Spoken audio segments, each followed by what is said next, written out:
Terima kasih Bapak, terima kasih. Terima kasih buat damai sejahtera di dalam hidup kami. Terima kasih buat ketenangan yang besar.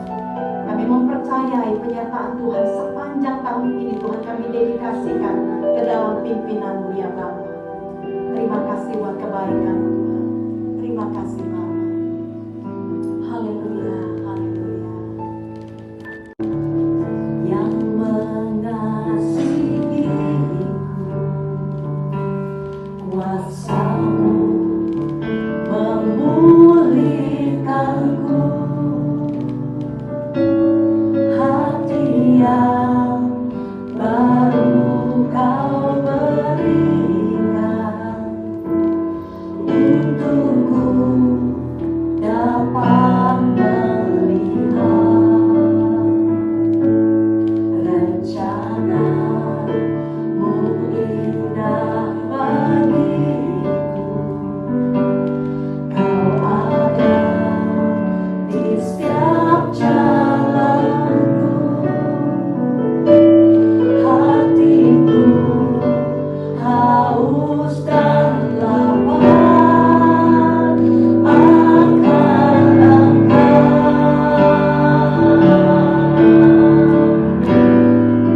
Kaulah segalanya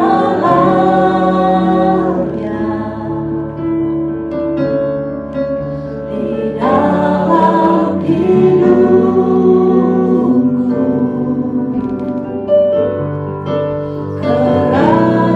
Kerajaanmu,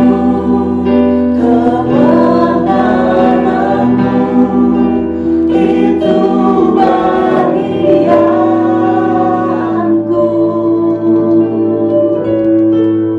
Kaulah yang kupandang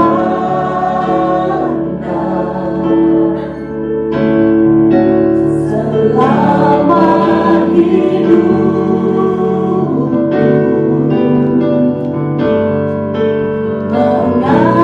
Mengasihimu, memuliakanmu, Bapa dan Rajaku.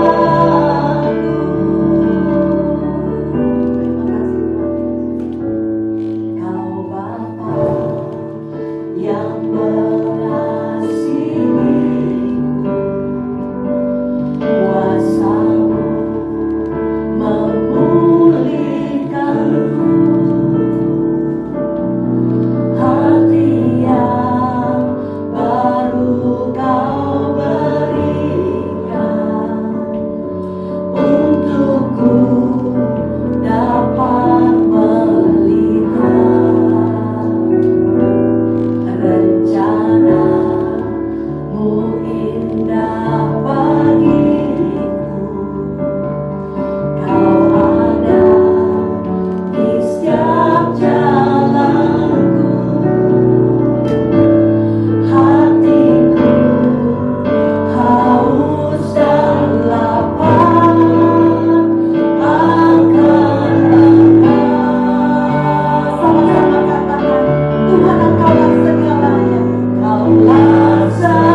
kasih setiamu di dalam hidupku.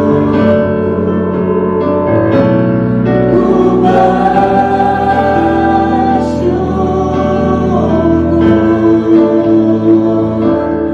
Tuhan.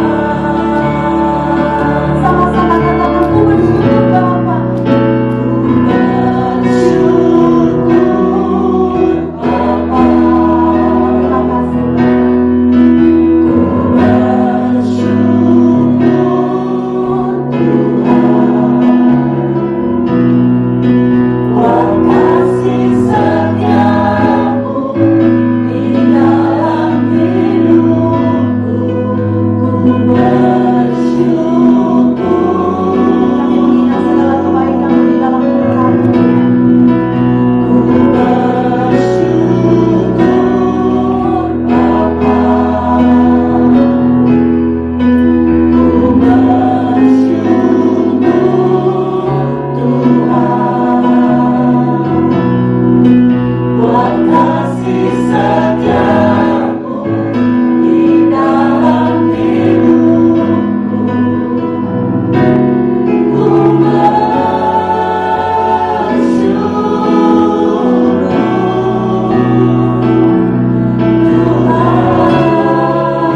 di hadapan-Mu Tuhan, kami mensyukuri kebaikan.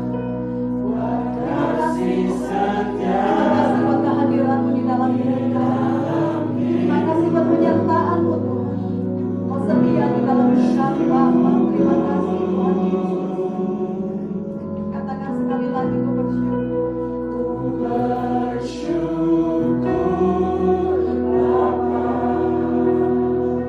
Sekali-kali Kau tidak pernah meninggalkan kami. Sekali-kali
bersyukur kebaikan-Mu Tuhan. Kasih setia-Mu tidak pernah berubah. Kasih setia-Mu Tuhan tidak pernah berkesudahan. Terima kasih buat kebaikan-Mu sepanjang tahun ini Bapa. Dan kami bersyukur di minggu pertama di tahun yang baru ini Bapa, kami mau dedikasikan seluruh kehidupan kami Tuhan kepada kebenaran firman-Mu Tuhan. Terima kasih berbicara kepada setiap kami pada pagi hari ini Bapa. Di dalam nama Tuhan Yesus, biarlah setiap pujian kami menyenangkan hati-Mu Bapa. Di dalam nama Tuhan Yesus kami bersyukur. Baik saudara, kita akan bersama-sama merenungkan firman Tuhan. Saya ajak saudara buka satu bagian firman Tuhan lebih dahulu di dalam kitab Injil Yohanes pasalnya yang kedua. Nanti kita akan lihat satu persatu ayat firman Tuhan ini. Kita akan baca mulai ayat yang pertama sampai ayatnya yang ke-11.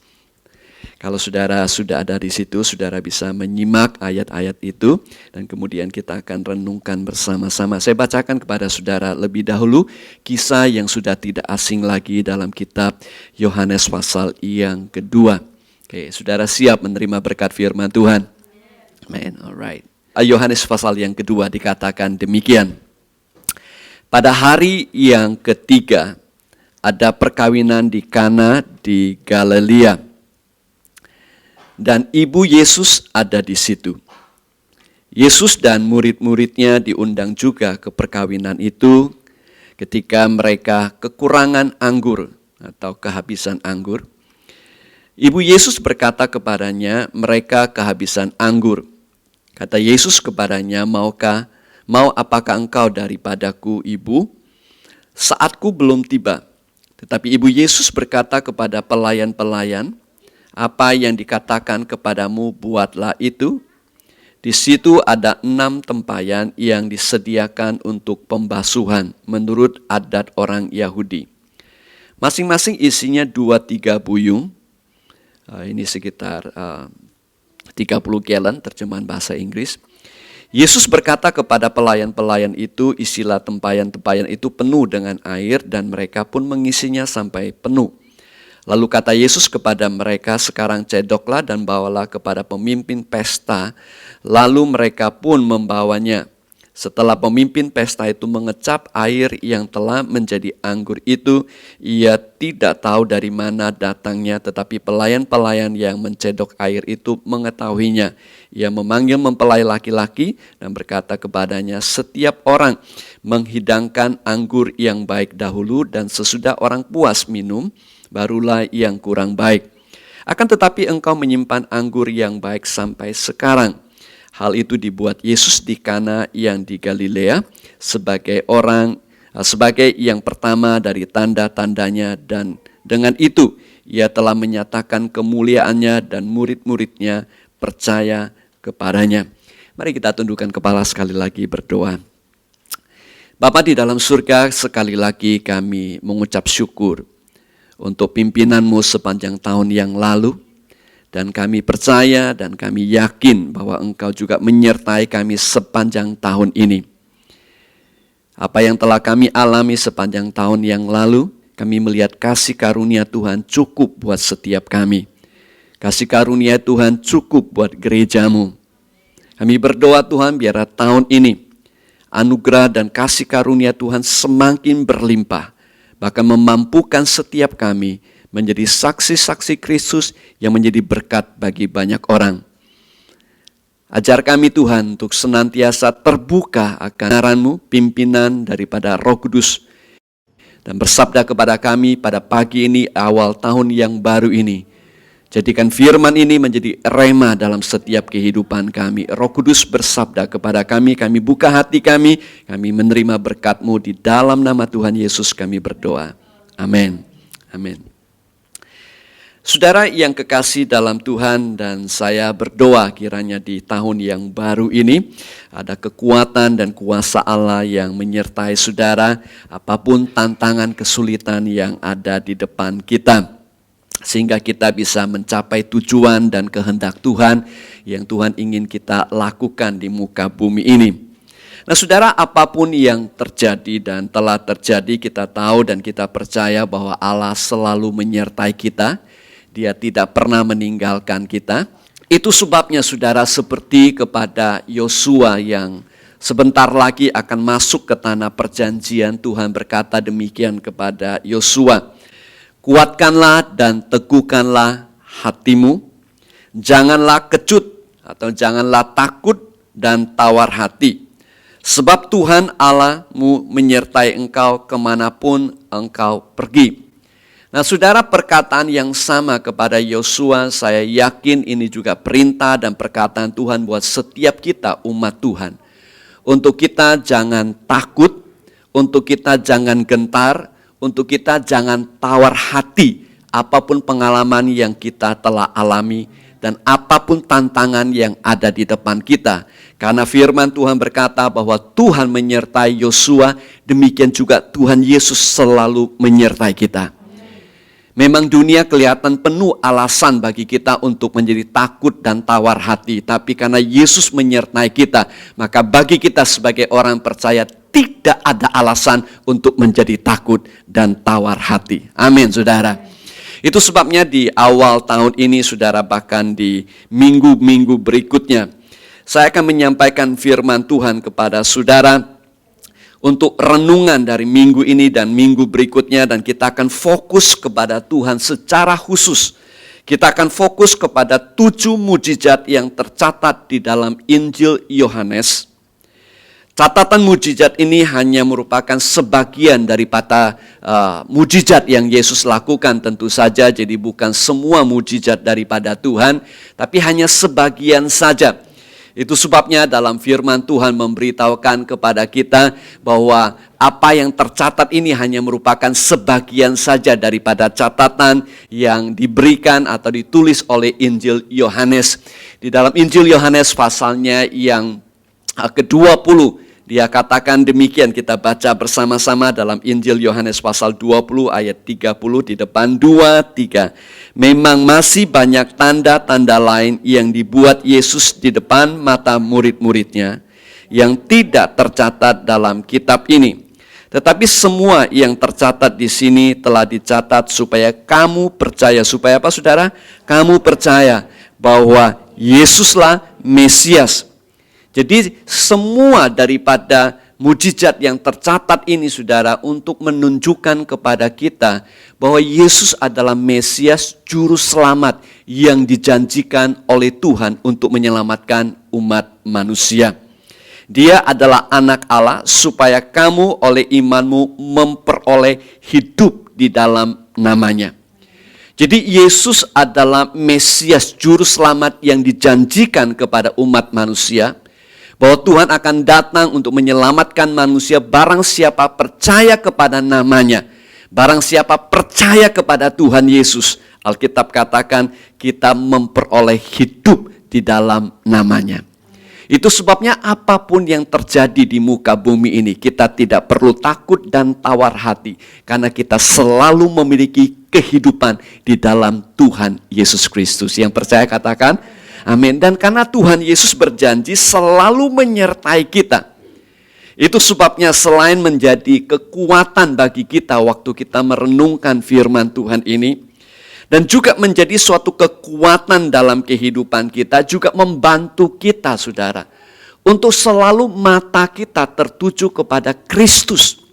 Supaya kita, iman kita senantiasa dibangkitkan, supaya kita mendapatkan kekuatan yang baru, supaya kita mendapatkan semangat yang baru untuk menghadapi setiap tantangan dan kesulitan yang mungkin ada dalam kehidupan kita. Dan Tuhan kita adalah Tuhan yang sanggup menyelamatkan kita selama-lamanya apapun situasi dan keadaan kita. Nah saudara, dari waktu ke waktu kita melihat bahwa Tuhan Yesus Dia sanggup menolong kita, Dia sanggup menyelamatkan kita. Dia juga Tuhan yang seringkali melakukan kejutan dalam kehidupan manusia. Our God is a God who like to do surprise. Kalau saudara menyadari, membaca dan mempelajari Alkitab, salah satu contohnya misalnya Dia melakukan mujizat kepada Abraham ketika Abraham sudah berumur 80 tahun. Dan kemudian punya seorang istri yang mandul dan juga sudah istilahnya mati haid, sudah tidak bisa mengandung lagi karena sudah berumur juga. Tetapi Tuhan datang dan menjanjikan seorang anak dan keturunan kepada mereka, bahkan keturunannya akan menjadi banyak sekali. Dan tentu saja saudara, itu bukan perkara yang umum, apalagi sekarang dan zaman dulu juga tidak umum apabila ada seorang kakek dan nenek umurnya dan kemudian dijanjikan anak, saudara. Itu bukan suatu perkara yang biasa.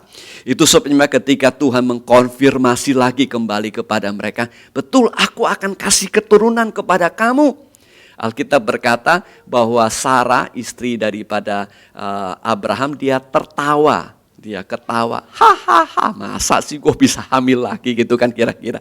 Kan saudara kan, zaman sekarang apalagi lucu, zaman dulu juga sama lucunya. Makanya si Sarah ketawa, gua ngandung yang benar Tuhan gitu kan kira-kira.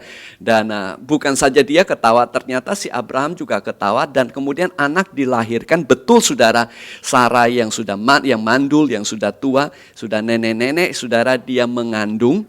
Dan saudara, dan anak yang dilahirkan diberikan nama Ishak. Ishak itu artinya tertawa. Jadi tiap kali dia panggil Ishak, dia ingat, dia tertawa, mentertawakan janji Tuhan. Saya yakin sejak itu si Sarah jarang tertawa lagi, saudara.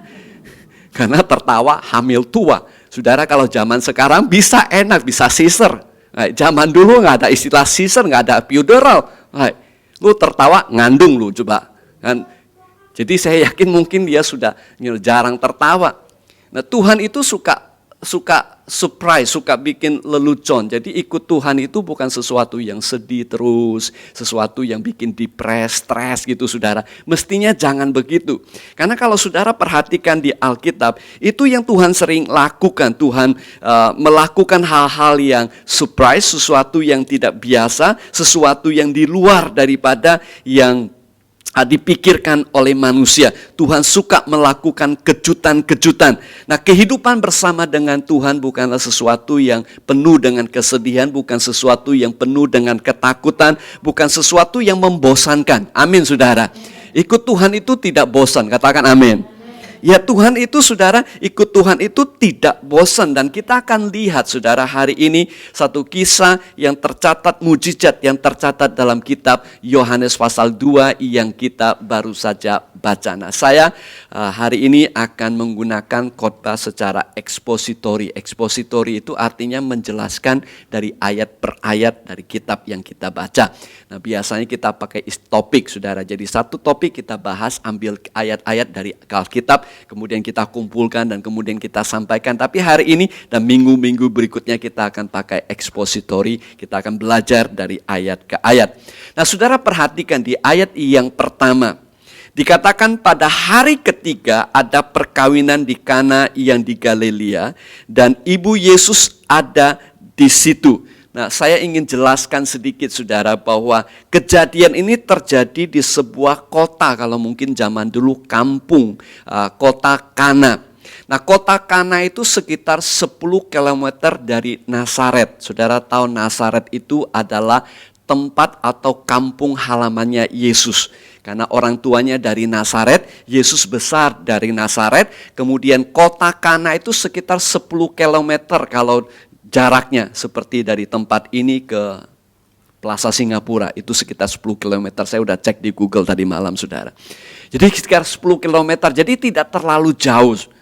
Jadi Alkitab memberitahukan kepada kita bahwa kejadian ini terjadi pada hari yang ketiga. Nah, hari ketiga apa? Ada dua kemungkinan. Bisa hari ketiga Yesus memulai pelayanannya. Kenapa? Karena dalam pasal yang kedua kita menyadari bahwa Yesus baru memulai pelayanannya di muka bumi ini. Selama 30 tahun dia menjadi carpenter, menjadi tukang kayu, melanjutkan usaha papanya, membuat kursi, membuat meja. Waktunya belum tiba, tapi sekarang waktunya sudah tiba. Dia memulai pelayanan. Di pasal yang pertama mencatat hari yang pertama. Kemudian mencatat hari yang kedua dia memanggil murid-muridnya. Dan kemudian Alkitab mengatakan ini hari ketiga. Jadi kemungkinan besar Yesus belum menjadi terkenal. Kemungkinan besar Yesus belum menyatakan mujizat-mujizat yang lain. Ini hari yang ketiga. Nah, kemungkinan hari yang ketiga adalah mungkin pernikahannya, pestanya ini hari yang ketiga. Kenapa? Karena orang Yahudi zaman dulu kalau mereka pesta kawin itu biasanya 7 hari. Nah, saudara beruntung kalau hidup zaman sekarang, menikah zaman sekarang. Saya ingat waktu saya menikah dengan istri saya sekitar 20 tahun yang lalu. Tepatnya 22 tahun yang lalu, 23 hampir. Saya sepanjang malam tidak tidur, besoknya akan menikah.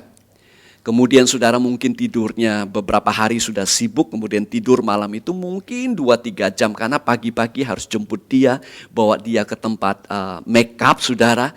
Dan kemudian sepanjang hari ada acara gereja, ada acara keluarga. Malam sudah teler, sudah nggak kuat lagi saudara. Meskipun hotelnya bagus, motelnya enak, cuman tinggal tidur saja. Saking capeknya itu cuman 1 hari.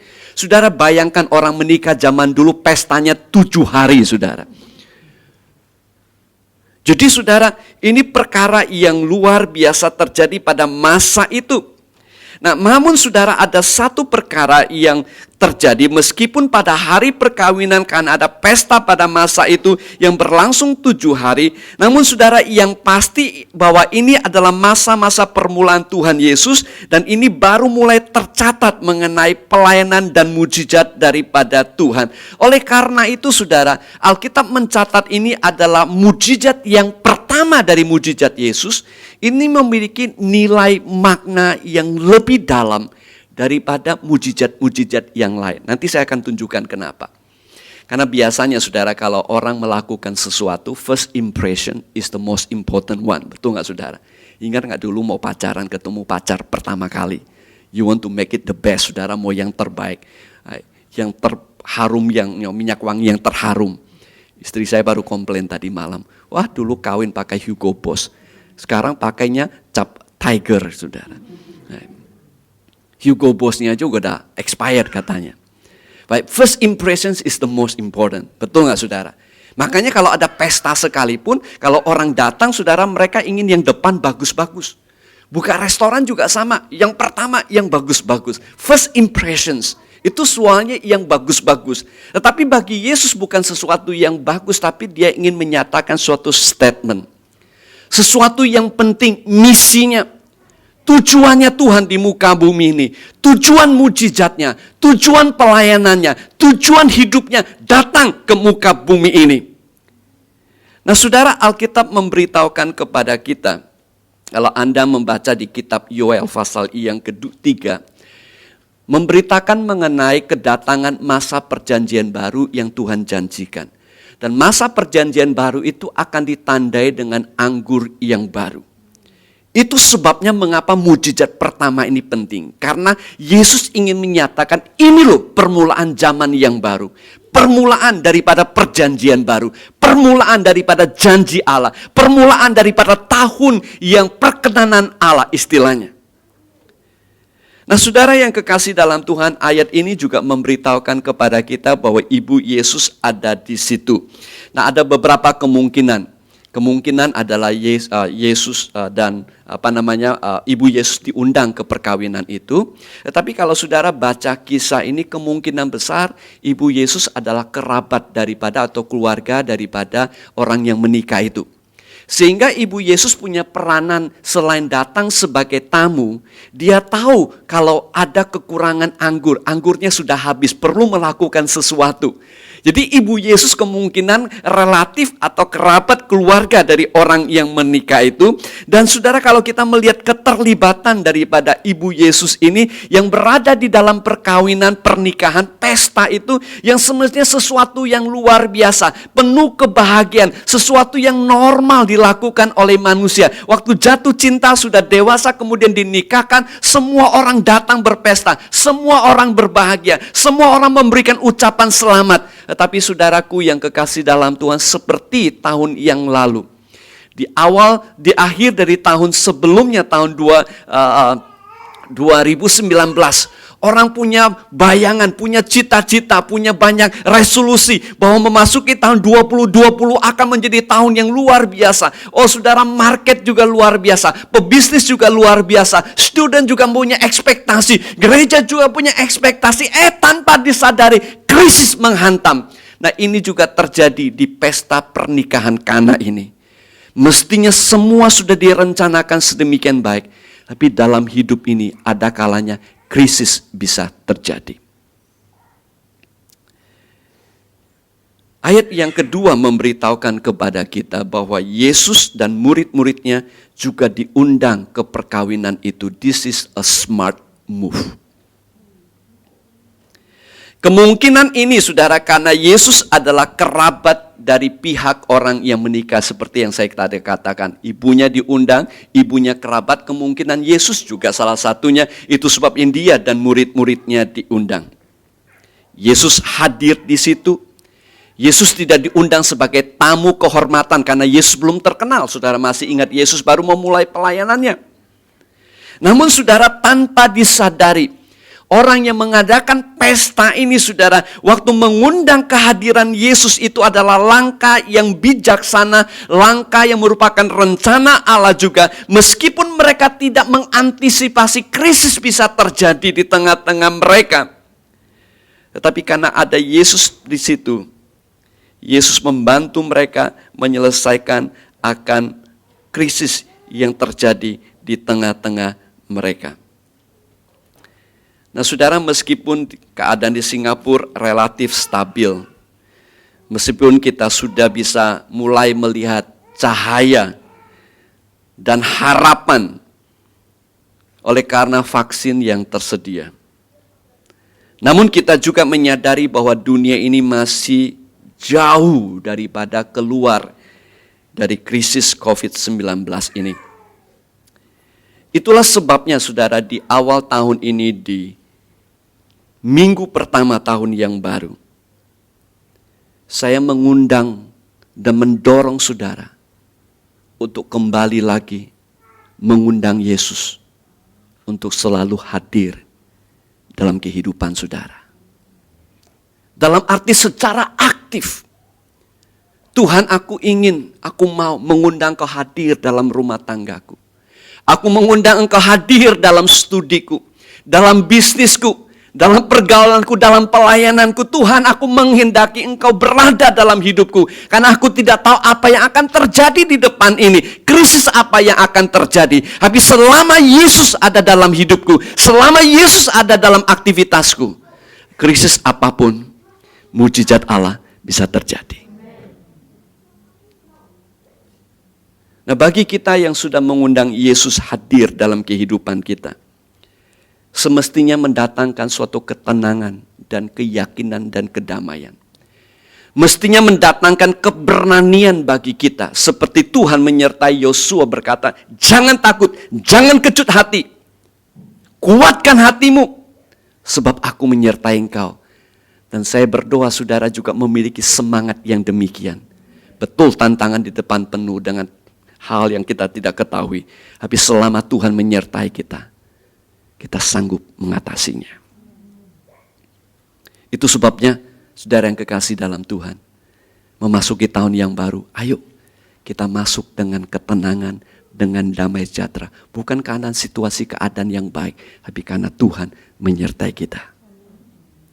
Dalam kitab Ibrani pasal 13 berkata, sebab itu aku yakin dan berkata, Tuhan adalah penolongku, aku tidak akan takut apa yang dilakukan oleh manusia terhadap aku. Kalau Tuhan penolong kita, kita tidak perlu takut. Amin, saudara. Pemazmur berkata, Tuhan, Engkaulah pertolonganku, Engkaulah penyelamatku. You are always been my helper, oh God, my salvation. You are the one that I look to. You are my help in the present needs in my life. Dalam kehidupanku, dalam saat aku dalam kebutuhan. Itu sebabnya sekali lagi saudara, apapun yang terjadi, apapun yang saudara alami, ingat saudara, undang Yesus dalam hidup saudara secara aktif dalam hidup Anda. Bagi saudara dan saya memiliki Yesus dalam hidup kita, ada keyakinan. Kita tidak perlu takut, kita tidak perlu menjadi kecut hati. Kita memiliki keberanian karena ada jaminan penyertaan Tuhan dalam hidup kita. Di ayat yang ketiga memberitahukan kepada kita krisis terjadi. Ketika mereka kekurangan anggur, Ibu Yesus berkata kepadanya, mereka kehabisan anggur. Nah saudara, seperti yang tadi saya katakan bahwa pesta pernikahan pada masa itu bisa berlangsung sampai 7 hari. Sebagai tuan rumah, mereka harus menyediakan makanan, mereka harus menyediakan minuman yang adalah anggur. Merupakan kebiasaan pada masa itu para pengantin atau hostnya itu menyediakan semua yang dibutuhkan oleh tamu. Dan saudara bisa bayangkan, ini sesuatu yang luar biasa karena tamunya tidak 1-2. Bahkan dari kota Nazaret juga diundang tamu di sekitar, saudara, tetangga, keluarga, kenalan. Saudara bisa bayangkan ini kalau orang menikah zaman dulu bisa harus jual kambing, domba, jual kerbau, saudara. Harus jual tanah mungkin ada kalanya. Jadi ini suatu perkara yang besar. Dan apabila saudara mereka kekurangan minuman anggur, nah ini bisa merupakan sesuatu yang mendatangkan malu bagi dia dan malu juga bagi keluarganya selalu. Dari minggu berikutnya, bulan-bulan berikutnya, bahkan tahun-tahun, bahkan seumur hidup bisa terjadi. Ini sesuatu yang bisa menjadi malapetaka dalam kehidupan mereka. Nah, kita tidak dikasih tahu sebab akibat mengapa kekurangan anggur. The Bible did not say so. Lack of planning, kurang perencanaan. The Bible did not say so. Atau lagi krisis sehingga anggur diborong sama orang lain, lagi naik harga. Kita juga tidak tahu. Apakah tamunya kebanyakan? Kita tidak tahu. Atau tamunya yang diundang memang suka jago minum? Kita juga tidak tahu. Nah, seringkali saudara dalam hidup ini ada krisis terjadi, masalah terjadi, kita betul-betul nggak tahu kenapa. COVID-19 ini juga saudara, orang masih nebak kenapa, siapa yang mulai dulu, di mana mulai dulu. Kelelawar, di Wuhan, di Italia dulu, udah di Amerika dulu tapi nggak ketahuan. Itu saudara banyak sekali teori, banyak sekali orang praduga. Nah saudara, kita tidak tahu kenapa hal ini terjadi. Kalau zaman dulu SARS cuma beberapa negara saja, tapi ini seluruh dunia. Kalau zaman dulu saudara ada krisis terjadi, tapi saudara hanya perkara-perkara yang bagian-bagian tertentu saja. Mungkin bagian penerbangan, mungkin bagian pariwisata, mungkin bagian ini, bagian ini. Tapi sekarang tidak saudara. Waktu baru awal-awal COVID ini saudara, ada di WhatsApp. Orang tanya, is this serius? Apakah ini serius? Ada orang jawab begini, kalau nightclub, diskotik, tempatnya tutup dan gereja juga tutup, must be very serious. Right. We do not know. Sometimes kadang-kadang we know, sometimes we don't. Right. Orang menikah juga sama kan. Saudara waktu pacaran, aduh sayang bener. Waktu menikah, aduh sayang bener. So romantis. Tiba-tiba katanya udah mau cerai. Udah cerai malah katanya. Misalnya sudah. Kok bisa begitu? We do not know. Kadang-kadang dalam pernikahan saudara juga sama. Dulu kok aduh enak ya berdua. Sekarang kok rasanya ketemu rasanya kayak mau berantem terus. Sudah berpikir kok bisa begitu ya? Why? What happened? Sometimes we do not know. Tetapi yang paling penting saudara, bagi Maria secara khusus ibu Yesus, pada masa itu she was not looking for why. Dia nggak mencari jawabannya, alasannya, kambing hitamnya. Tapi yang dia lakukan adalah mencari solusi. Semua katakan mencari apa saudara? Itu yang terbaik dalam hidup kita. Saudara yang kekasih dalam Tuhan, let me give you an advice in the beginning of the year. Please, tolong, usahakan cari solusi, bukan cari alasan mengapa itu terjadi. You can do that sometime. But I like to advise you, why is it, mengapa saudara? Listen to this. Kalau Anda mencari solusi, dan mujizat Allah bisa terjadi. It's because the mother was looking for solutions for the crisis. It became a catalyst for the first miracle to happen in these circumstances. The way God works miracles is oftentimes involve you and me, and what we do become a catalyst. Mujizat bisa terjadi di tengah-tengah krisis apabila saudara dan saya belajar selalu mencari solusi. If you forget everything else today, remember. The first thing that you do, and the main thing that you should do in any crisis, in any problem, seek for solution first. The miracles can follow. Saya sudah kehabisan waktu, but let me just quickly point a few things. Di ayat yang keempat ketika ketika ibunya datang kepada Yesus dan kemudian Yesus berkata demikian, "Mau apakah engkau kepadaku, Ibu, saatku belum tiba." Nah, saudara yang kekasih dalam Tuhan, apa yang dilakukan oleh Yesus itu merupakan sesuatu yang hanya Tuhan ingin katakan. Ada waktunya Tuhan, saudara dan saya juga sama. Kita harus belajar percaya kepada waktunya Tuhan, karena Tuhan membuat segala sesuatu indah pada waktunya. Itu yang keyakinan kita, saudara. Kemudian ayat yang kelima, saya loncat saja. Tetapi ibu Yesus berkata kepada pelayan-pelayan atau para hamba yang melayani masa itu, "Apa yang dikatakan kepadamu, buatlah itu." Nah, saudara, jawaban daripada Maria menunjukkan kepada kita bahwa dia mengerti maksud dan perkataan daripada Tuhan Yesus. Dia menyadari perannya sebagai seorang ibu secara jasmani bagi Yesus.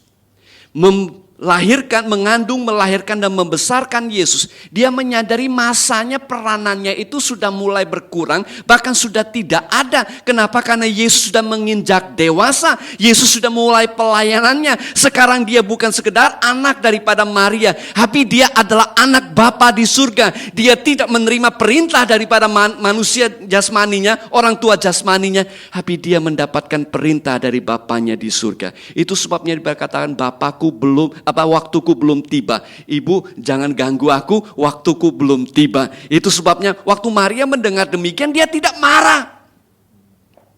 Dia tidak tersinggung. Lu anak kurang ngajar lu ya. Enggak begitu, saudara. Tapi yang dia lakukan, dengarkan dia. Nanti kalau dia katakan apapun, lakukan. Nah, saudara dengarkan baik-baik. Kemungkinan ini terjadi. Meskipun ini adalah mujizat pertama dicatat oleh Yohanes, kemungkinan selama hidupnya 30 tahun bersama Yesus, Maria melihat Yesus melakukan mujizat-mujizat yang tidak dicatat di Alkitab. So for that reasons, karena dia dekat sama Yesus, dia bergaul dekat dengan Yesus, dia kenal Yesus. Dia katakan, whatever he said, you do it. Nah, itulah saudara kita sebagai orang-orang, kalau kita dekat sama Tuhan, kadang-kadang orang lain tidak mengerti maksud rencana Tuhan, tapi kita yang percaya, yang bersandar kepada Tuhan, ada ketenangan. Betul ada krisis, betul ada masalah, betul ada tantangan, betul ada kesulitan. Tapi selama Yesus ada dalam hidup kita, apapun yang katakan, kita lakukan, mujizat Allah bisa terjadi. Itu yang dilakukan, saudara, ketika Yesus lakukan itu. Dia katakan kepada para pelayan supaya mereka melakukannya. Dan ayat berikutnya memberitahukan kepada kita ayat yang ke-6. Di situ ada 6 tempayan yang disediakan untuk pembasuhan menurut adat orang Yahudi. Masing-masing isinya 2-3 buyung. Bukan buyung yang ada di gereja kita, bukan, saudara.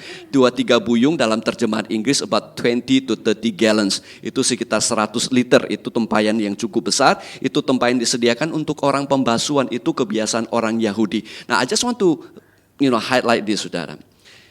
Kalau saudara perhatikan cara Tuhan membuat mujizat itu, dia tidak menuntut sesuatu yang luar biasa meskipun dia melakukan perkara yang luar biasa. Tempayan yang ada di situ, tempayan biasa, tempayan kosong, tempayan air, Tuhan bisa melakukan mujizat. See, God doesn't need a special circumstances, a special things in our life for Him to perform miracles. Whatever we have, wherever we are, whatever our circumstances, God can make miracles out of it. Itu sebabnya 5 roti 2 ikan dipakai oleh Tuhan untuk mencukupkan makan 5.000 orang. Siapa itu, saudara? Dari mana makan itu? Dari anak kecil, saudara, yang mungkin sisa makanan siang waktu dengerin khotbah Yesus. Itu sebabnya ketika para pelayan, para murid Yesus waktu menjala ikan semalaman tidak dapat apa-apa, ketika Yesus berkata, tebarkan di sebelah kananmu.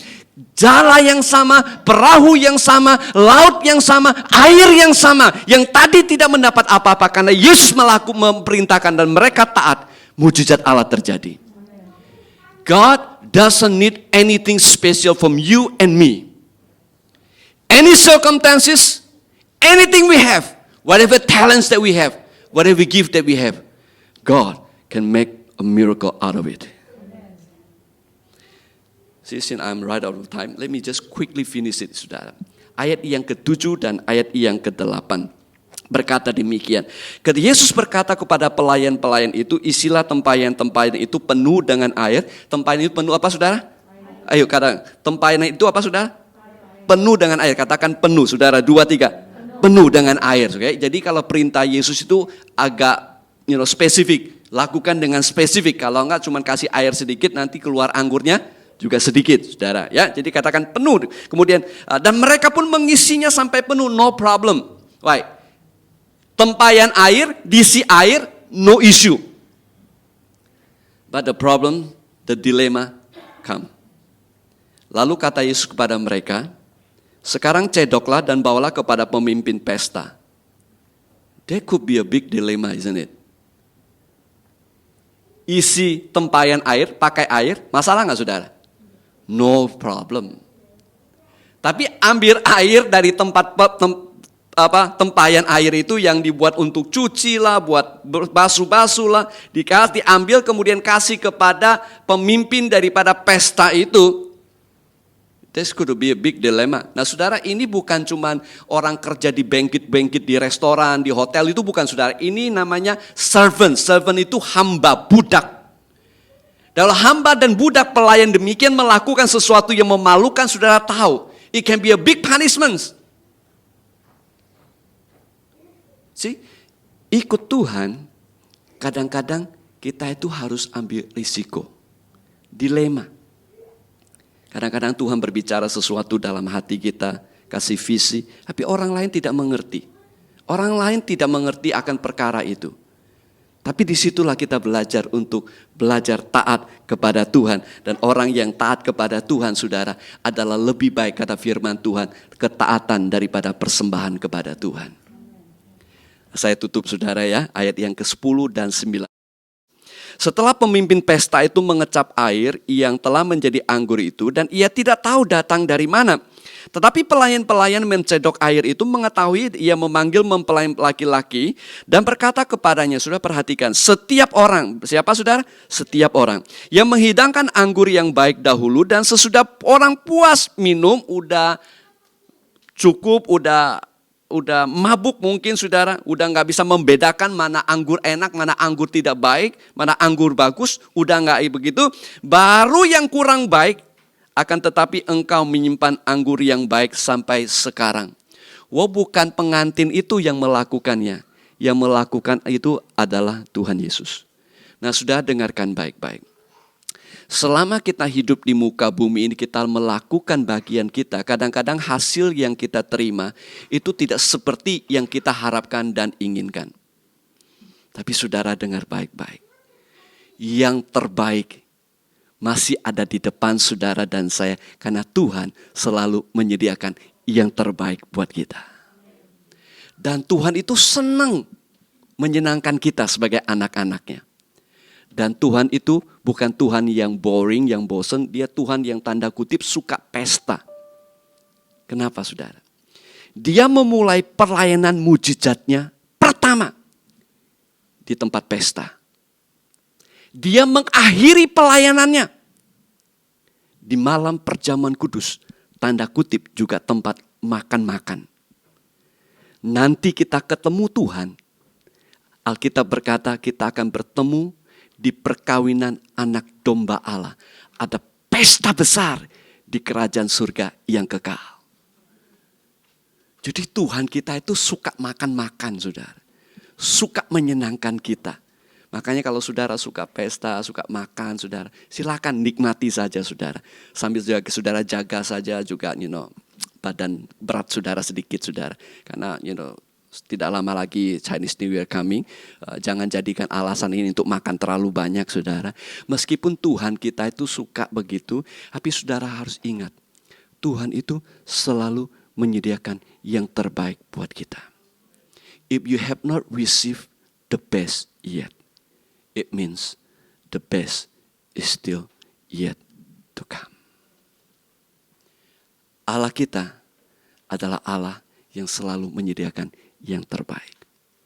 With this in your heart and in your mind, let's walk and journey of this 2021 New Year with this confidence that the best is still yet to come.